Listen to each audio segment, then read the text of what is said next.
后来正段消息来看，民众党的党主席郭文泰接受到邀请，今仔日参加到国民党智库来举办的愿景2030的论坛。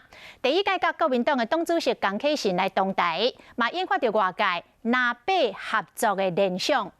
真拄好的是，立法院的前院长王金平甲鸿海集团的创办人郭台铭，嘛选伫今仔日关公回城日。两个人相招到顺信宫去拜关公，是毋是要来讨论后一届要甲人选总统的代志呢？两个人的回答拢有玄机。王金平和郭台铭约好10点，要做伙拜关公。时辰到啊，煞刚有一个人来。今天因为跟美国视讯的关系呢，这个时间他就没有办法那么准确的掌握。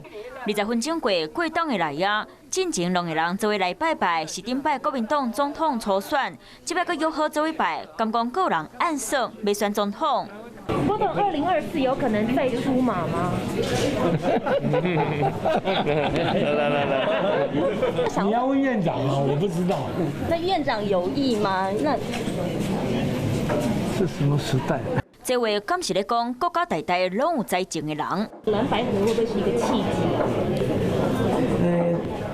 这个在野党能够团结一致的话，能够结合成更强大的力量。我现在在发展生技跟健康产业，来投入于这个慈善。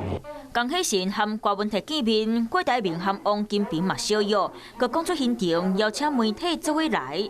记者甲伊问话，拢唔敢甲话答真严，互大家拢足期待因未来佮有啥物新发展。